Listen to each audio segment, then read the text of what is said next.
Hello, hello, hello, and welcome to the 49th episode of the Collective Spotlight. It's really hard to believe. Actually, I feel like we're at 39. I feel like 49. 39. Okay. I was gonna say I don't believe that we're that close to 50. But this is episode 39 of the Collective Spotlight, despite what the number may say. I have a cool action-packed show with some awesome creators today. And without any further ado, I'm going to go ahead and put out Mr. Damian Conley, who is the writer and artist of Behemoth's You Promised Me Darkness. Without any further ado, here he is. Hey, how are you doing today? Hey, Danny, how are you? Fine. Um, Thank you for having me in the show. Absolutely. Thank you for coming. So, Damian's in Argentina, if I'm not mistaken. So there's a little bit of a delay. It's almost like we're on television here. So there'll be a little bit of moment of silence after I ask questions, just to be able to get his reply, just so everybody that's watching knows. Mr. Yes, Damian. So because I'm Argentine.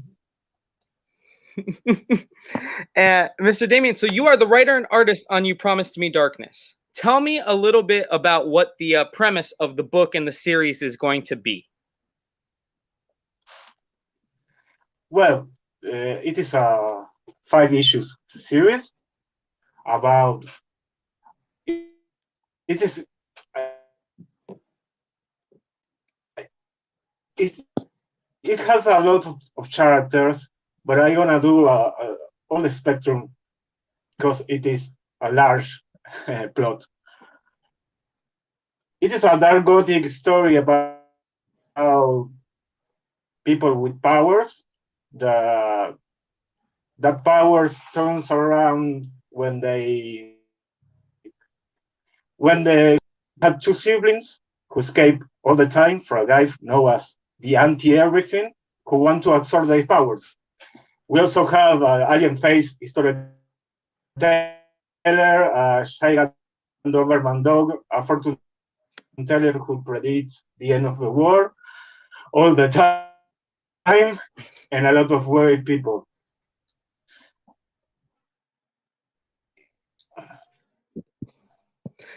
So, how is it being the writer and the artist on a book? How much more difficult is that than just being just the artist, just the writer? How much time did it take for you to create this story? Well, usually I am a writer. This is my first comic as an integral artist. All my time here in Argentina, I have a lot of books published as a writer. As an integral artist, it's my first published book. So it is weird because I draw all my life, but I didn't be able to draw in a long time. The last year I began to draw. So it is different. Because, when I was a writer, I had a lot of time to think and planify everything, planning everything. But now I have to do both things and for drawing always. But I use the same routine. I write first the script, I make the layouts, and then I put all in the drawing. So it's like to be organized, just like that. Yeah, and that has to keep you busy. Talk to me a little bit about you getting to this book is published by Behemoth. And I know Nathan Yoakum. I've had a chance to talk to him a lot. Behemoth is great. They put out great books. So talk to me a little bit about getting to work with the team over at Behemoth Comics.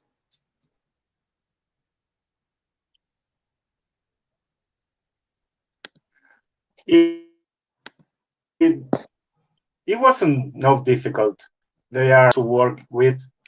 They found me. They found me in Facebook. They Oh, found my drawings, my books were hanging around Facebook, and they contact me. It was easy because we talk a lot. We are always talking about the projects. They published another book for mine, The Strange Disappearance of Barnabas Jones, which I write. Everything is completely good. I like to work with them. I want to work with them for a long while. So you mentioned before that you're in Argentina. We here in the United States, comic books are huge. There's movies, Marvel's blowing up. There's TV shows. But how is the comic book culture in Argentina and in South America as a whole? The Marvel way is in everywhere. We see the same movies. We read the same comics. I was reading X-Men by Hickman this week. But we don't have an industry. We don't have a comic book industry here. We make graphic novels mostly. We don't have the issue system here. But we read everything that comes from there. But here, I think there is more market for manga, manga and anime, more market for that. But the creator life here is difficult. You can live doing comics here, so we got to immigrate to different places to get some kind of life doing comics.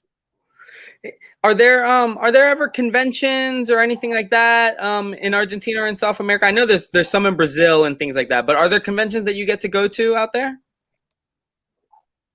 Yes, we have a lot. We had a lot of conventions. We had a big one that is Crack Bamboo in the city of Rosario. It is organized by Eduardo Rizzo. So this was a great convention. This, with the pandemic and everything, we don't have it the last year. I don't know if we want to have it this year, but 2 years ago, Frank Miller was here. Oh, in that convention, for example. Well, a lot of names. Everybody came. That's awesome. That's awesome. So I just want to remind all the viewers, we are here with Damian Connelly, who is the writer and artist of You Promised Me Darkness from Behemoth Comics. That book is going to be scheduled to be released tomorrow. I know us and a couple of retailers had some issues with getting the books in, but Nathan informed me that he's shipping out some books for us right away. But again, if anybody has any questions for Damian, feel free to ask. We are always looking at the comment section. But Damian, one thing I thought was really cool, and maybe this is me just asking you as the creator, but on one of your, you had a lot of variant covers for this book. There was an anti-everything variant, there was all these. But you also had a incentive variant that featured a silhouette of a cat.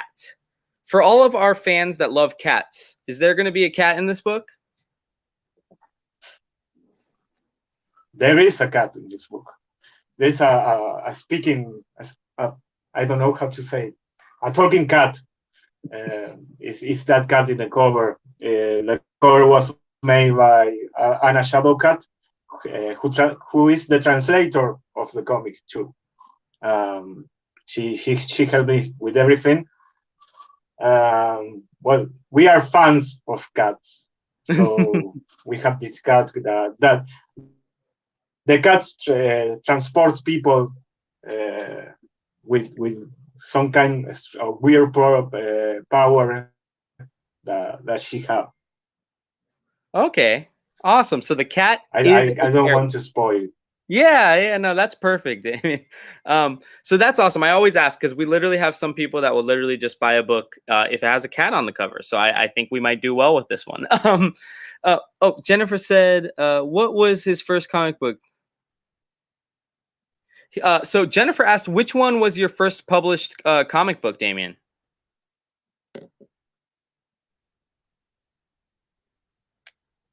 I think we might have lost him. Let's check. Oh, I think we lost him. Let me see where he's at.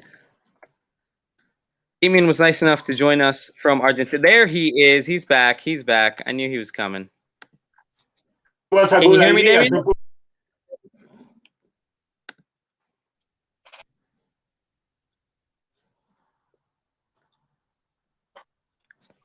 Can you hear me, Damian?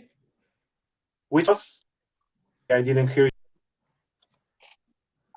Can you repeat the question? Yeah. Sorry. So, Jennifer asked, what was your first published comic book? My first published comic book was in 20. It's called David Got My Woman. It was a graphic novel with an artist from Argentina that lives in Polonia called Berliak. It was my first published. It's a graphic novel about a bluesman and cars and everything, about the swamp and things like that. It was in 2000. Sorry, I had to think it in English to say it. 20 years ago. 20 years ago, almost. Really? Wow. That's awesome. So you've been doing this for 20 years.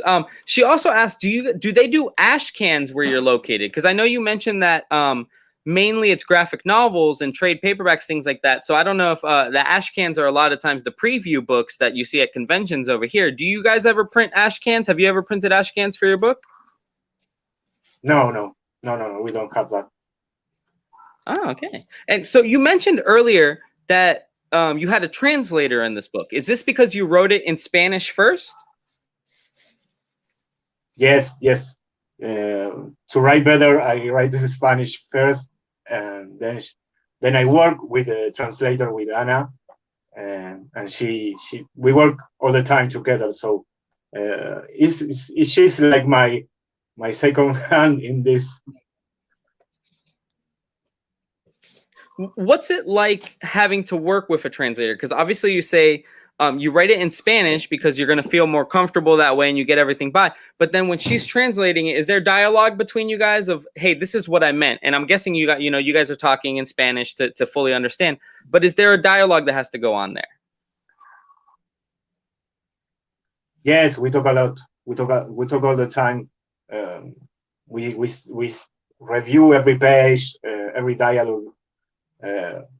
I have the lucky to be a person who take cares about it.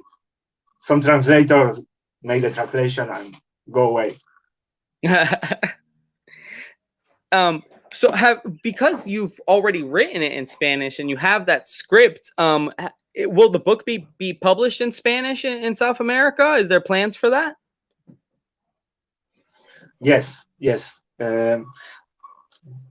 You Promised Me Darkness have a previous version in digital that I published here in digital. But that version was all redrawn.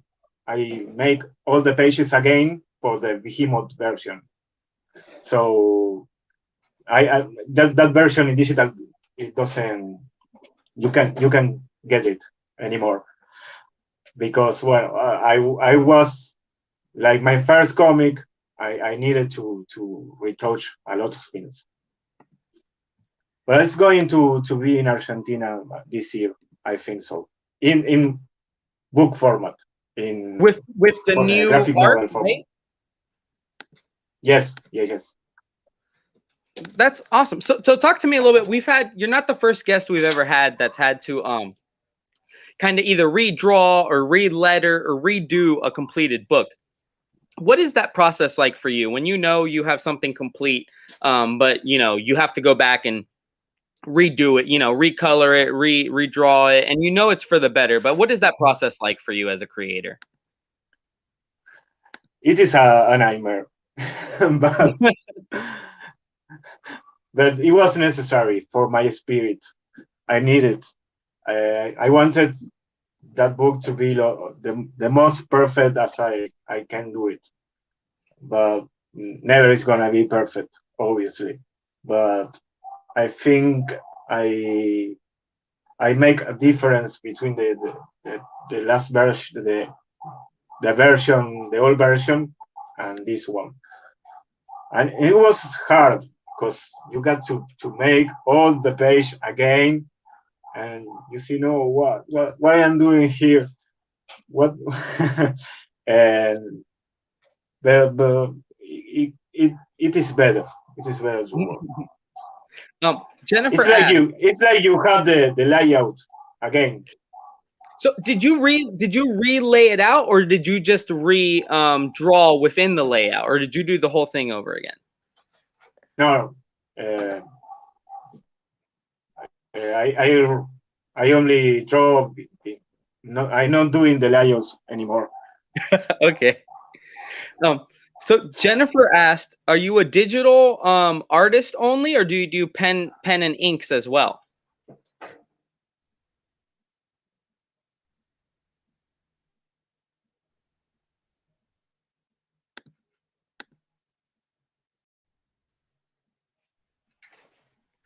In that comic, just digital, but I work in traditional kind.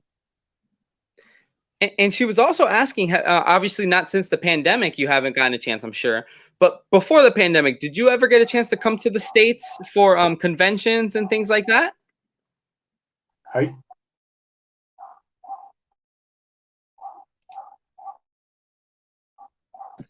Oh, I'm sorry, Damian. Did you hear me on that last question?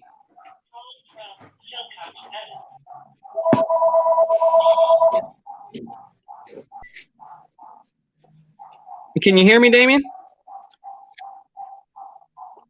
Yes. Okay. So she was asking if before the pandemic, if you ever had a chance to come out to any big conventions in the United States. No, not yet. I want to, but not yet.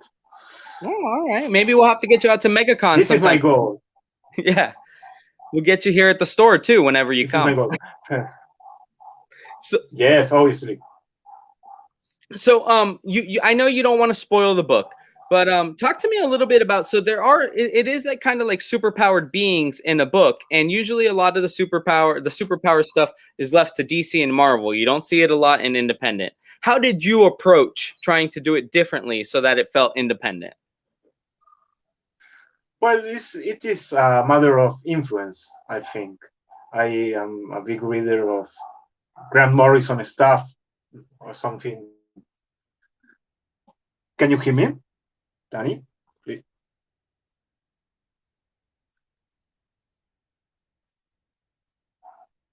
Yes, I can still hear you. Sorry. I was saying that all my influence comes to superheroes. I love Doom Patrol, Suicide Squad, Umbrella Academy. We had a lot of Gerard Way in this book. But well, my biggest influence is Grant Morrison.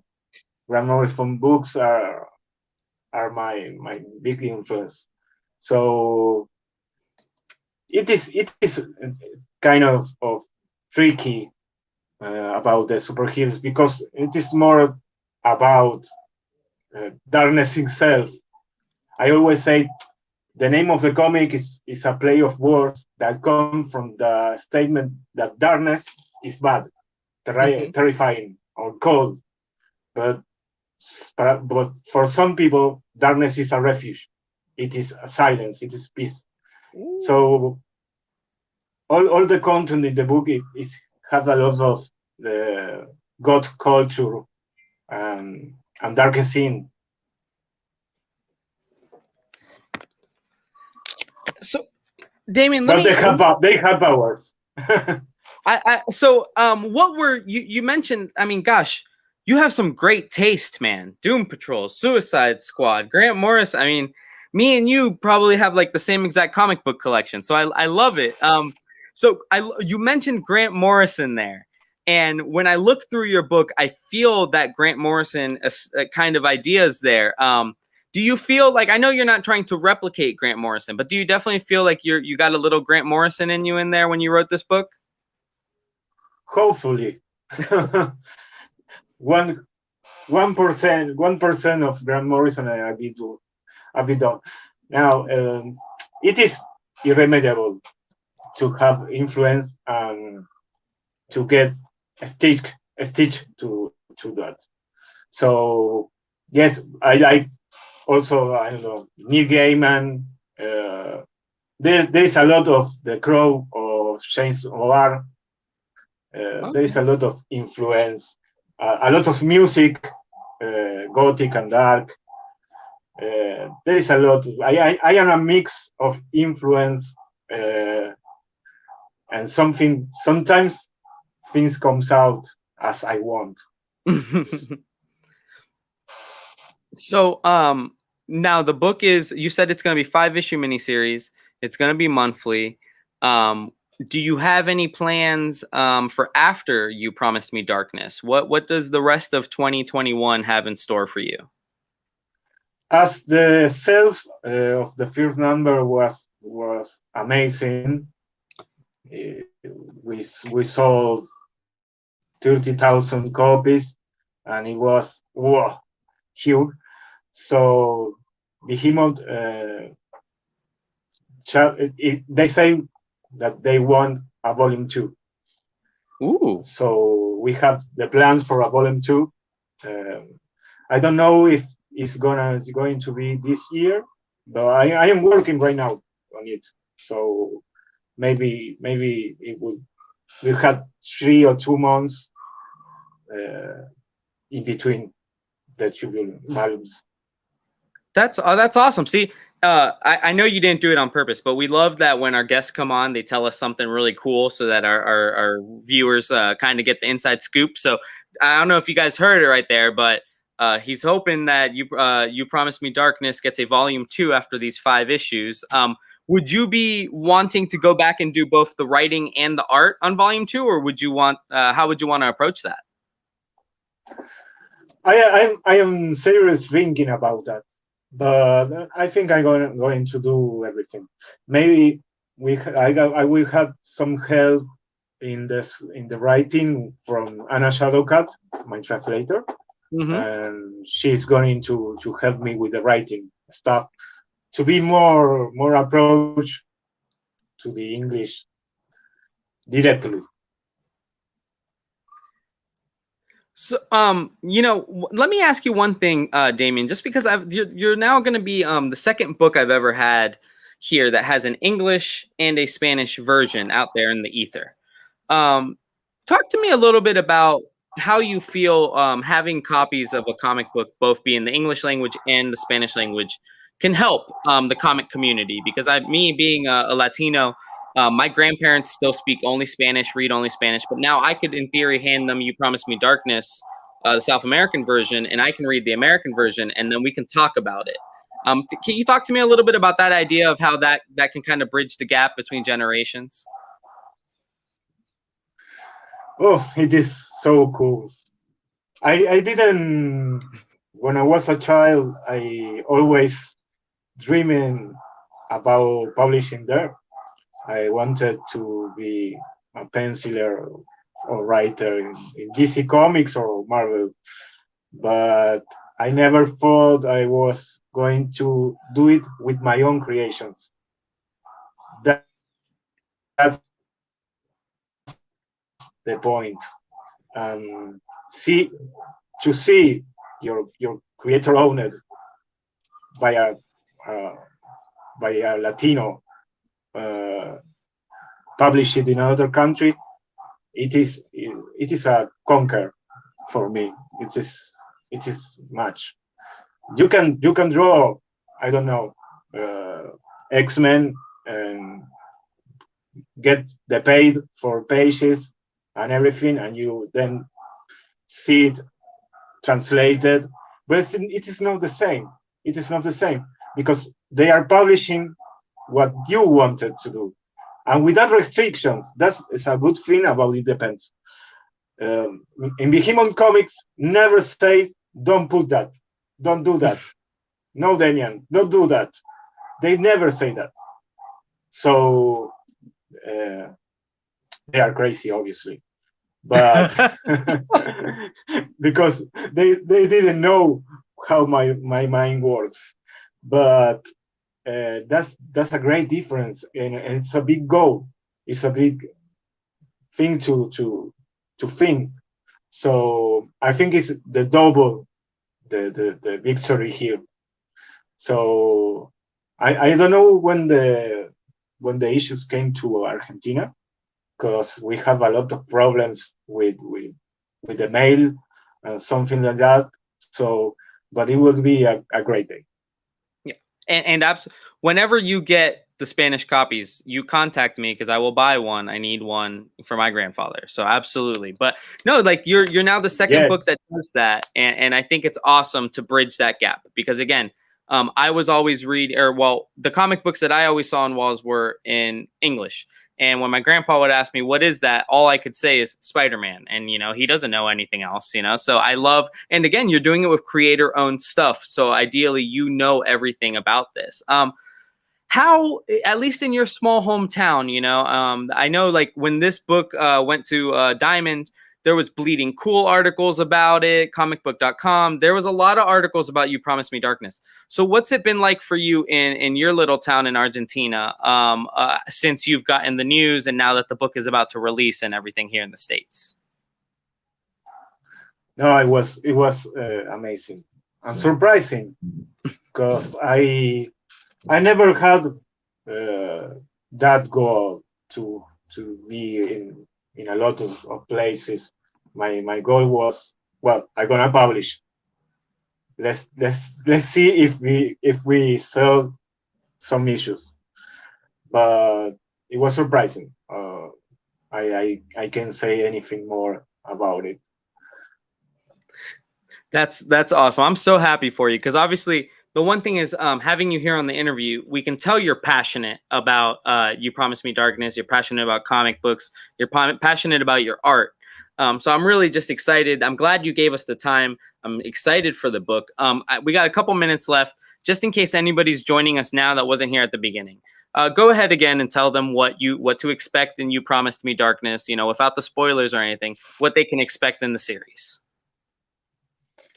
Well, if you want to buy it tomorrow, you're gonna find a dark gothic story about people with powers that comes from the turns of the Halley Comet that makes every 75 years.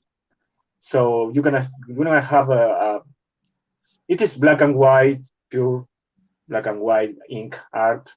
It has 36 pages. It had a lot of pages. And well, you're gonna find a different kind of comic. Can you talk to me a little bit about 36 pages, man? And Behemoth didn't stop you. They didn't put the price up. You got your 36 pages, man. Because it's in black and white. Maybe it is the reason. But the second issue is 28. The last issue is 32. We have a lot of pages. The trade paperback is going to be huge. Well, and that's awesome. I'm glad that you were able to do those extra, more or less almost 8 pages. Because some books only go 28, but that's cool because a lot of books we end up seeing eventually the number 1 issue gets like a director's cut or something and it gets those additional pages. You don't have to do a director's cut. They let you do it in your first issue. Yes. I let me tell you a secret. There is a lot of pages that I can put, but I don't know what I'm going to do with the pages. those pages. So there's even still pages that didn't get used after all that. Yes. Oh man. Well, I can't wait. Thank you so much for coming on the show. The book is You Promised Me Darkness. There's tons of covers. I believe there's A, B, C, D, E. There's 5 open order covers. Then there is a 1 in 10. There's an incentive variant with the cat on it. We have all of them here at the collective. We're getting our order directly from Behemoth. So again, Damian, thank you so much for coming on. I appreciate your time. Thank you for coming all the way from Argentina on the show. And I wish you the best of luck on the book, man. Thank you very much. Yeah, and we'll make sure to have you back on when Volume 2 gets announced, because it's gonna happen. Perfect. I'm gonna be there and I'm gonna speak it better. Yes. No, we'll be. It'll be awesome, man. And everybody, you'll have a bunch of fans by then, because all the people that buy the book here will be excited to meet you then. Tell me how you think about the book when you read it. I will, because we didn't get them yet. Usually last night I would have read it and I would have been right here like, hey, let me ask you about this. But because we didn't get ours from Diamond, we'll be getting ours from Behemoth. Nathan already said they're on the mail. So I will let you know about the book, and I will be dropping it. I don't have one, but we do extra books here at our store where if I think somebody might like it, I put it in there and they get it in there, and I will definitely be dropping it for the people that I think are going to really like your book. Thank you very much. No problem, man. Thank you so much for your time. The book is You Promised Me Darkness on your local comic shop shelves tomorrow. We will have him here at the collective. He's been Damian Conley. Thank you so much, and best of luck with the book, man. Thank you. So thank you again to my guest, Damian Conley, for coming on, talking about You Promised Me Darkness. Even after some Diamond shipping airs, a lot of stores, like he said, they sold 30,000 copies of that book.